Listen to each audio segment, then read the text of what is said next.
আলাইকুম। বাংলাদেশ বেতার সিলেট সংবাদ পড়ছি কুমকুম হাজেরা মারুফা। জুলাই অভ্যুত্থান 2024-এর স্মৃতি ধরে রাখতে 10 টাকা মূল্যমানের একটি স্মারক ডাক টিকিট, 10 টাকা মূল্যমানের একটি উদ্বোধনী খাম, 5 টাকা মূল্যমানের একটি ডাটা কার্ড এবং বিশেষ সিলমোহর প্রকাশ করেছে বাংলাদেশ ডাক বিভাগ। রাষ্ট্রীয় অতিথি ভবন যমুনায় প্রধান উপদেষ্টা ডক্টর মোহাম্মদ ইউনুস এই ডাক টিকিট অবমুক্ত করেন। ডাক টিকিটের থিম হিসেবে জুলাই গণ অভ্যুত্থানে নারীদের স্বতঃস্ফূর্ত অংশগ্রহণকে চিত্রায়িত করা হয়েছে। নারীরা জুলাই গণ অভ্যুত্থানকে ত্বরান্বিত করতে যে ভূমিকা রেখেছে তা তুলে ধরা হয়েছে ডাক টিকিটে।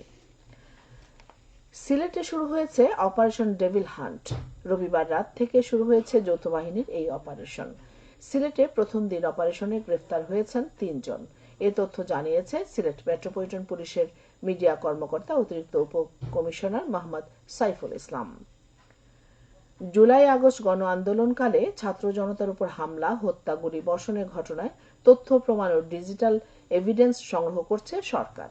এ লক্ষ্যে গত 1 জুলাই থেকে 5 আগস্ট 2024 পর্যন্ত ব্যক্তিগত মোবাইল ফোন ক্যামেরায় ধারণকৃত স্থিরচিত্র ও ভিডিও ফুটেজ আন্দোলনের ছবি.পুলিশ.gov.bd এই ওয়েবসাইটে আপলোড করার আহ্বান জানানো হয়েছে। একটি মোবাইল নম্বর দিয়ে প্রতি ঘন্টায় সর্বোচ্চ একটি এবং প্রতিদিন সর্বোচ্চ 5টি করে স্থিরচিত্র ভিডিও ফুটেজ আপলোড করা যাবে। প্রতিটি ফাইল আপলোডের পূর্বে আপলোডকারীর মোবাইল নম্বরে একটি ওটিপি প্রেরণ করা হবে।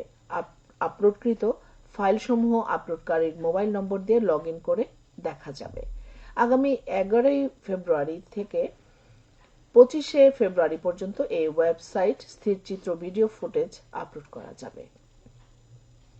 নারীদের স্বাবলম্বী করতে পারলে দেশের উন্নয়ন ত্বরান্বিত হবে শীর্ষক উঠান বৈঠক অনুষ্ঠিত হয়েছে গতকাল মৌলভীবাজারে।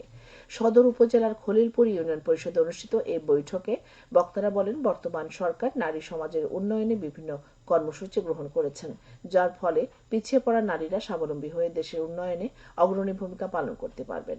এতে বিভিন্ন গ্রামের সহস্রাধিক নারী উপস্থিত ছিলেন। তথ্য অধিদপ্তর এর আয়োজন করে।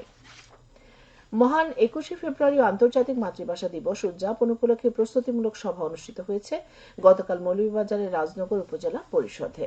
সভায় যথাযোগ্য মর্যাদায় দিবসটি পালনের বিভিন্ন কর্মসূচি গ্রহণ করা হয়। এতে প্রশাসন ও আইন শৃঙ্খলা রক্ষা বাহিনীর ঊর্ধ্বতন কর্মকর্তা, বিভিন্ন রাজনৈতিক, সামাজিক ও সাংস্কৃতিক সংগঠনের প্রতিনিধি, ছাত্র, শিক্ষক, জনপ্রতিনিধিগণ উপস্থিত ছিলেন। উপজেলা প্রশাসন এর আয়োজন করে। গতকাল ছিল বিশ্ব ডাক দিবস। বিভিন্ন কর্মসূচির মাধ্যমে দিবসটি পালিত হয়।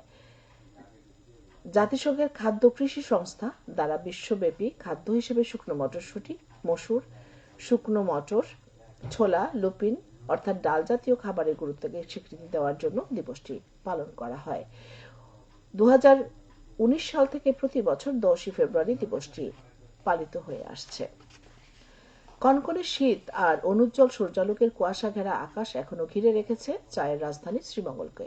কুয়াশা কেটে সূর্য উঠলেও রোদে তেমন তাপ নেই। পর 3 দিন শ্রীমঙ্গলে দেশের সর্বনিম্ন তাপমাত্রা রেকর্ড করা হয়েছে।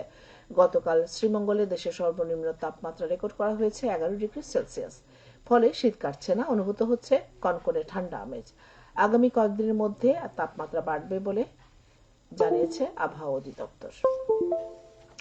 সিলেটের রাজা গিরিশচন্দ্র মাধ্যমিক স্কুল অ্যান্ড কলেজের বার্ষিক ক্রীড়া প্রতিযোগিতার পুরস্কার বিতরণ করা হয়েছে গতকাল। অনুষ্ঠানে প্রধান অতিথি ছিলেন অতিরিক্ত জেলা প্রশাসক মোহাম্মদ নুরুল জামান চৌধুরী। অনুষ্ঠানে শিক্ষক, অভিভাবক ও শিক্ষার্থীরা উপস্থিত ছিলেন। প্রতিযোগিতায় প্রায় 40টি ইভেন্টে অংশ নেন শিক্ষার্থীরা।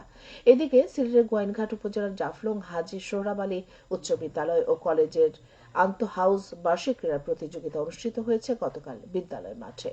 এ উপলক্ষে অনুষ্ঠিত হয় সাংস্কৃতিক অনুষ্ঠান। সবশেষে আবহাওয়া। সন্ধ্যা 6টা পর্যন্ত পূর্বাভাসে বলা হয়েছে, সিলেট সহ পার্শ্ববর্তী এলাকায় আজ কোনো সতর্কবাণী নেই এবং কোনো সংকেতও দেখাতে হবে না। আজ সিলেটে সূর্যোদয় হয়েছে 6টা 29 এবং সূর্য অস্ত যাবে সন্ধ্যে 5টা 43। সংবাদ শেষ হলো। আমাদের পরবর্তী স্থানীয় সংবাদ প্রচারিত হবে বিকেল 4টা 30।